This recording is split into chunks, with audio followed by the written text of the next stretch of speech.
connaissons tous des expressions que nous employons au quotidien.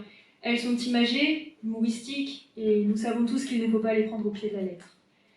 De fil en aiguille, cela peut nous amener à nous demander d'où viennent toutes ces expressions. Mettrais-je le doigt sur une vérité si je disais que la plupart d'entre vous ne connaissent pas leur origine? Expliquons-en alors quelques-unes. L'expression « montrer patte blanche » remonterait au XVIIe siècle et désignerait la fausse innocence du loup dans les fables de La Fontaine. Ou bien encore, ne pas en faire tout un fromage fera allusion à la simplicité initiale des produits utilisés, mais beaucoup travaillés, pour aboutir à un fromage. En somme, cela signifierait qu'il est inutile de se compliquer la vie. Attendez, minute papillon. Arrêtons-nous particulièrement sur l'expression « la curiosité est un vilain défaut ».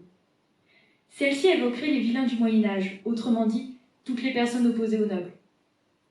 Prenons un exemple concret pour illustrer l'expression en elle-même. Il était une fois, comme l'écrivaient les frères Grimm, l'histoire de deux jeunes enfants, Hansel et Gretel. Perdus dans une forêt, les enfants trouvent refuge dans une belle maison en pain d'épices, dont ils commencent à grignoter les murs. Une vieille dame, de bonne apparence, les accueille et les restaure. En revanche, les enfants se rendent compte trop tard que cette vieille dame est en réalité une sorcière. Cette dernière finit d'ailleurs par les emprisonner. La curiosité les a poussés, entraînés vers cette belle maison en sucre, et les a perdus. Un exemple de la sorte existait déjà dans l'Antiquité, avec le mythe d'Icare. La curiosité, encore une fois à l'origine de l'histoire, vous noterez, a dicté ses gestes. Ignorant les ordres, le jeune homme s'est enfui du labyrinthe et a volé trop près du soleil. Ses ailes, de cire et de plumes, ont fondu, l'entraînant dans une mort funeste. Toutes ces histoires ne montrent-elles pas quelque chose? La curiosité n'a-t-elle pas conduit les enfants à des ennuis certains? Il est évident que si, mais voyons les choses de manière plus générale. Dans notre société, la curiosité n'est jamais récompensée, à cause du lien étroit qu'elle entretient avec l'indiscrétion. Certes, ce sont deux choses différentes, mais la curiosité peut vite déborder dans le domaine de l'indiscrétion. La plupart des gens ne s'arrêtent pas à cette limite, car ils ne la connaissent pas. Alors, au lieu d'être trop curieux, il vaut mieux parfois rester à sa place et ainsi éviter des ennuis inutiles. D'une autre façon, la curiosité ne peut-elle pas blesser? S'immiscer dans la vie d'une personne n'est parfois pas une chose à faire.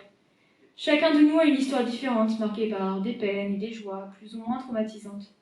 Poser des questions sans arrêt ou simplement observer avec insistance peut mettre la personne mal à l'aise.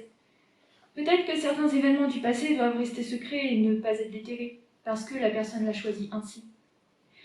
Ne pensez-vous pas qu'il soit important d'entretenir son jardin secret? Ne pensez-vous pas primordial qu'il faille respecter l'intimité de chacun? Malheureusement, la personne trop curieuse, avide de secrets croustillants, mettra tout en œuvre pour découvrir une vérité. Une image négative est alors renvoyée du curieux, avec l'étiquette de celui ou celle qui ne s'occupe jamais de ses propres affaires.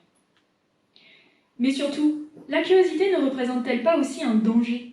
Ne peut-elle pas nous entraîner à notre propre perte? Icare semble prouver cet aspect, mais des exemples de la vie réelle le montrent aussi. En réalité, les personnes qui s'amusent à manipuler les ragots et qui vivent au crochet des histoires de leur entourage ne se rendent probablement pas compte de l'impact qu'elles peuvent avoir. L'être humain ne sait pas répéter des informations sans les déformer. Si vous avez déjà essayé le téléphone arabe, vous savez de quoi je parle. Il est normal de ne pas pouvoir restituer une information dans toute sa globalité ou sans en modifier le sens. Parfois, ce ne sont pas des changements importants, et tant mieux. Néanmoins, les personnes trop curieuses peuvent être à l'origine de sérieuses rumeurs, sans forcément se rendre compte. Lorsqu'elles répètent ce qu'elles ont entendu ou vu, il se peut qu'elles interprètent mal. C'est le fonctionnement classique d'une rumeur, qui commence lentement, mais finit par détruire la personne concernée. Dans les cas des rumeurs les plus graves, la justice se doit d'intervenir pour stopper cette curiosité malsaine. Pour vous, la curiosité est peut-être plus synonyme d'enrichissement, d'apprentissage. Pour vous, la curiosité est peut-être le moteur de nos envies qui nous pousse à nous dépasser chaque jour. Pour vous, la curiosité est peut-être un moyen d'aider son prochain. Pour répondre à ces arguments, je ne dirai qu'une seule chose. Cette curiosité parfaite n'existe plus. Elle existe dans l'univers encore insouciant d'un enfant qui ne penserait jamais à faire de mal. Lorsqu'une jeune personne vous pose des questions par curiosité, il a tout à fait le droit d'apprendre, mais elle s'évanouit dans le monde des adultes. La réalité est telle qu'il ne faut jamais accorder trop vite sa confiance à quelqu'un que l'on ne connaît que trop peu.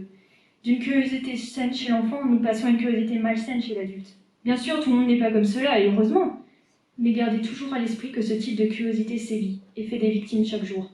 Alors, cessons de nous raconter des salades et agissons. La curiosité.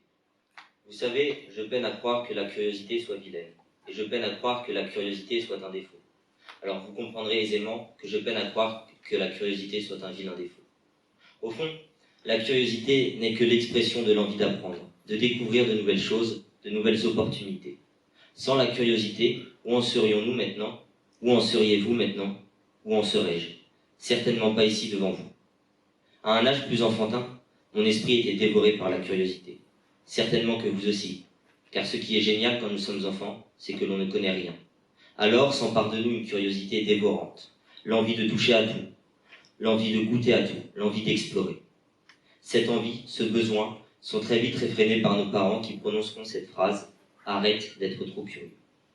Et la répétition de cette phrase fait diminuer la curiosité qui était en nous et laisse place à la peur d'être trop curieux, la peur de déranger. Mais pourquoi avoir peur d'apprendre? Pourquoi ne pas vouloir explorer? Pourquoi ne pas vouloir découvrir le monde qui nous entoure? Pourquoi vouloir se restreindre à penser que la curiosité est un vilain défaut? C'est pourtant l'essence même de toute l'humanité, l'humanité qui évolue, explore et découvre. Ne sommes-nous pas tous quelque peu curieux, curieux de ce qui se déroule autour de nous, curieux de savoir ce qu'il s'était passé avant nous et curieux de savoir ce qu'il se passera après nous? Par ce procédé, serions-nous tous infectés par un défaut qui nous pousserait à nous renseigner? Mais en quoi est-ce un défaut que celui de vouloir se renseigner, de vouloir apprendre, de vouloir comprendre? N'existerait-il pas un homme en ce monde, un homme parfait, sans aucun défaut, un homme en qui nous tentons tous de nous rapprocher? Et si cet homme n'était pas curieux, alors comment aurait-il fait pour atteindre cette perfection, évoluer à ce point? Nous ne pouvons pas alors caractériser la curiosité comme un vilain défaut, mais plutôt comme une bénédiction, une chance, un atout majeur dans notre société qui évolue de bout en bout sans attendre les passagers. En effet, la société, le monde dans lequel nous vivons ne nous attendra pas. C'est à nous de saisir notre billet, sur lequel est gravé ce mot « curiosité ». Soyez curieux, curieux de ce qui vous entoure, curieux de ce qui se déroule autour de vous. Prenez le temps de vous questionner et alors vous aurez pris place dans le train du monde qui vous mènera vers un avenir certain, un bel avenir que vous aurez choisi grâce à votre curiosité. La réussite personnelle, celle qui vous est chère, celle qui vous fait sentir léger, heureux, vif, vigoureux et tant d'autres sensations. Mais cette réussite n'est-elle pas la résultante de votre curiosité qui vous a poussé à entreprendre cette tâche? N'avez-vous pas été curieux de savoir si cette tâche était réalisable, si vous en aviez les compétences? Et non seulement vous vous êtes rendu compte que vous possédiez les compétences, mais que le seul moyen d'en faire bon usage, c'était d'être curieux. Car la curiosité mène au savoir, et le savoir mène au pouvoir. Le pouvoir de prendre des décisions, le pouvoir de faire ses propres choix, et donc le pouvoir permet la curiosité. Tout cela pour vous dire que sans la curiosité, on n'oserait pas. Sans curiosité, la réussite serait absente. Et un monde sans réussite, est-ce vraiment un monde? Vous savez, les prouesses de ce monde ont été accomplies par de grands hommes qui, au fond, étaient tous curieux.